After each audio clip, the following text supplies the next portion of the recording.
আপনার না আমাকে নিয়ে সিনেমা দেখতে যাওয়ার কথা ছিল, আপনি এখানে বসে আছেন কেন?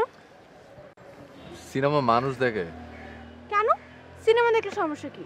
আদুর, সিনেমা হলের মধ্যে কথা বলা যায় না, দম বন্ধ লাগে আমার। কথা বলা কি খুব দরকার? খুব।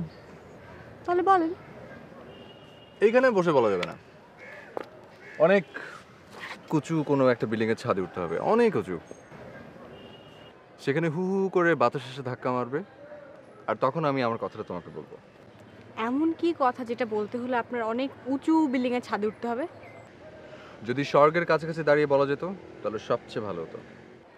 আই বিলিভ আপনি আমাকে বলবেন না যে আপনি আমাকে ভালোবাসেন। ছি, তুমি আমাকে এরকম মনে করলে? কেন? ভালোবাসা কি দোষের কিছু নাকি? না, দোষের কিছু না, তারপরও ব্যাপারটার মধ্যে কোনো আধুনিকতা নেই, মানে কেমন জানি টোটালি একটা ব্যাকডেটেড ব্যাপার। বাবা, আপনি দেখি খুব জোরে সোরে আধুনিক হওয়ার চেষ্টা করছেন। হুম, কবিতা এসে ভর করছে মাথার মধ্যে।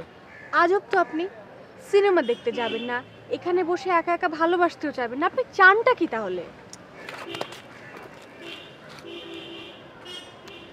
সামান্য অমৃত চাই। মানে? মানে তোমার তো অনেক আছে, আমাকে একটু দাও না, তোমার তো কম পড়বে না। শুনেন, আমার কাছে কোনো অমৃত কিছু নয়, ওকে? ভালোবাসা আছে, তাও খুবই সামান্য। এই মেপে চেপে 50 গ্রামের মতো নেবেন। শোনো, আমি এত সস্তা না যে আমি এসবে তুমি আমি আমি তুমি টাইপ ভালোবাসার মধ্যে যাব। তাহলে তুমি আমার কাছে যেরকম সত্য না, সেরকম কিন্তু আমার কাছে উর্মিও সত্য, সেরকম তমা সত্য, সেরকম রাস্তাতে যে মেয়েটা কোমর দলি হেঁটে যায় সে মেয়েটাও সত্য। আমি না আপনার মতো তো আধুনিক না, বুঝলেন? যে এখানে বসে এত সহজেই আপনার সব হাবিজাবি কথা হজম করব। কিন্তু তোমার ভুল ধারণা। আপনার না আবার লেখালেখি শুরু করা উচিত। মনের যন্ত্রণা কাগজে কলমে না ঝেড়ে সুন্দরী নারীদের উপর ছাড়ছে। এটা কিন্তু কমপ্লিটলি তোমার ভুল ধারণা। একজন সাহিত্যিক যখন সাহিত্য লেখা শুরু করে না, তখন তাকে কিন্তু 24 ঘন্টা এই সাহিত্যের মধ্যেই ডুবে থাকতে হয়। মানে ধরো, রাস্তাতে একটা মেয়ে হেঁটে যাচ্ছে, সেই সাহিত্যিক কিন্তু সেই মেয়েটাকে দেখতে পায় না, দেখতে পায় একটা চরিত্র। তুমি আমাকে বুঝায় বলো যে এটা কোনো একটা লাইফ। কেন, এই লাইফে প্রবলেম?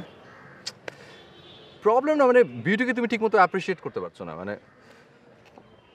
যেমন ধরো, একটা মাংস পড়তে একটা হাড্ডি দেখলাম, কিন্তু সেই হাড্ডির মধ্যে একটা কামড় বসাতে পারলাম না, মানে অথচ সেই হাড্ডির গুণাগুণ লিখে পাতার পর পাতা ভরে ফেললাম। তুমি বলো এটা হলো? আর ফুল? ফুল দেখলেও কামড় বসাতে ইচ্ছে করে? অবশ্যই। এই যে মানে কি?